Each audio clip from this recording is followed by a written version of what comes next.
Hey guys, how's it going? Today is October 23rd, Thursday. Hope you're doing well. Another beautiful day. I will say we probably need a little bit of rain. It's getting a little bit dry out here, but we're just enjoying the perfect, gorgeous weather. It's like 79 degrees out here on the pad, I call it. The biblical pad. Where we do a lot of studying and getting into God's Word. And my favorite verse in chapter 23 of Proverbs, in our Proverbs 31 day challenge, is, I had to do 3, 6, 7, and 8. Eat not the bread of him who has a hard, grudging, and envious eye, neither desire his dainty goods. And I had to ask my beautiful wife what dainty meant. And you said? Well, it's like his, like rich food or, and some things. I don't know. Dainty means small too, but Like I was picturing like someone that was wealthy with their right, like little fancy selves. you look at, I guess, desire. You look at the dainty goods, you desire those goods. It looks so marvelous. Mm-hmm. And dainty. You look marvelous. You look marvelous. Anyway. Okay. Let's explore that. And then it says in verse 7, for as he who thinks in his heart, so is he, and one who reckons, he says to you, eat and drink, yet his heart is not with you, but is grudging the cost. The morsel which you have eaten, you will vomit up, and your complimentary words will be wasted. What I got out of 6, 7, and 8 is don't be one of these people that give, and expect, complimentary sayings to you in return. You're not giving out of a good heart, or you go about wanting to get all these gifts for somebody and then they don't pay you the respect and thank you, admiration that you think you deserve. So have a giving heart, but do it in a godly way. Just don't do it for, somebody can admire you, how much you have, and you just throw money here and there. I think it's really good to give to the less fortunate. It could be a charity or in your local communities, just to help people that are struggling, which there are a lot now in 2025. So that's what I got out of it. Or you could also turn it around and you envy what somebody has and you desire all their fortune and you go after it in the wrong way. You deceive, you lie, and then you get it. And the morsel for which you have eaten, you will vomit up. I can, use it like that too. So just be careful, don't envy, don't covet what somebody has and say you want it and your heart's not in the right place. Just ask the Lord to help you. He will give you your heart's desires. And if it's not something that's in your best interest, he will block it so you won't get it. But it's in your best interest because just because you have all the fortune and money, some of the most miserable people out here have all that. And you see it, in Hollywood and some of the other, like music and stuff like that, people that have passed away in the music industry that had everything and still were not happy or, used drugs or whatever, tried to escape reality. And that's in the chapter too, using wine and all that, trying to escape reality. And there's so many pitfalls. Just ask the Lord to help you. Continue to pray. Continue to seek His direction. Hear His voice, and He will lead and guide you.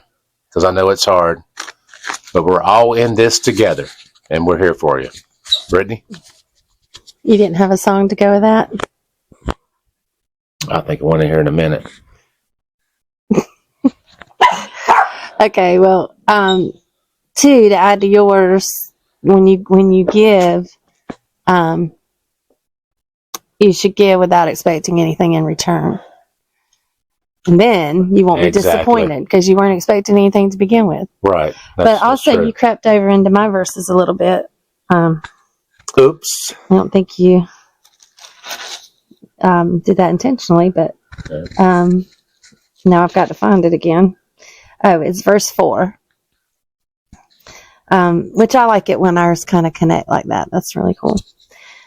Weary not yourself to be rich. Cease from your own human wisdom. And then I looked up one of the scriptures referenced, which is on over in Proverbs 28 and 20. And it says, a faithful man shall abound with blessings, but he who makes haste to be rich at any cost shall not go unpunished. And then 1 Timothy. Somebody's been studying. 1 Timothy 6 and 10. Everybody's familiar with this one. Well, let's start with 9. But those who crave to be rich fall into temptation and a snare, and into many foolish, and in parentheses it says useless and godless, and hurtful desires that plunge men into ruin and destruction and miserable perishing. For the love of money is a root of all evils. And Stephen mentioned that verse the other night and what he was talking about. It is through this craving that some have been led astray and have wandered from the faith and pierced themselves through with many acute mental pangs. So I think that's probably pretty self-explanatory, but when we start, going after riches, and really that can represent anything that's not a godly desire, something that we want to build for. It might be an okay desire, but it's something that we're running ahead and trying to build for ourselves. And we'll get out there and try to get it at any cost. Well, I want this and I want it right now. And we get ahead of God. Mm-hmm. It's not going to come to fruition. And actually it says you'll be punished, mm-hmm. which it doesn't mean, he's just going to strike you down or you're going to go to hell for it, but you might go through hell because of it. Right. And have to pay a cost that wasn't worth all of that. So, the thing to remember is it said, that a righteous man would be, richly blessed. So that's the thing, is to seek first the kingdom. Seek God first in all things. He'll add all these other things that we desire and that we need. But even some of those things that we desire, but He wants us to seek Him first, not what we can get from Him, but to seek Him, to seek to know Him, and He'll do all. We'll be blessed. Oh yeah, you can't stop the blessings. I guess what you're saying is don't let your love of money get in the way of your walk with the Lord. Mm-hmm. Yeah, the Lord, He wants us to have, things and not live in the poorhouse. And it does say in the Proverbs, a slothful man will live in poverty. It says that numerous times. Yeah. Money is a tool. But it's a tool when you get obsessed with it and that's all you think about and you get distracted from the Lord and that becomes your God. Going down the rabbit holes, trying to find the quick riches. Like the stock market, crypto, and trying to get rich quick. Not that those things are bad. No. It can't be your idol. You got to have investments and all that. It can't be your God. Right. You don't look to that to make you There's rich. You look to the middle. Lord. Yeah. So that's good, in the middle, a balance. And you see in Proverbs, a lot of it is he keeps harping on the same things, trying to get it through our thick heads. About get off me, but how Don't let the love of money control you. Stay away from loose women. Watch the wine. It keeps, reiterating those points. Don't covet. Don't covet. Don't envy. Don't be lazy. And that's some of the key points that people have problems with, from the love of money to affairs to addictions. And that gets them derailed. It really covers it all. We watched the little Dateline episodes, about the things that can happen when you get involved in the love triangles, right? It just gets very ugly. Or the greed. Oh, greed, where you, try to do things to get money, which means hurting somebody. Anyway, this was so enlightening, and continue to read. Ask the Lord to show you, the meaning for your life. Like, subscribe, share.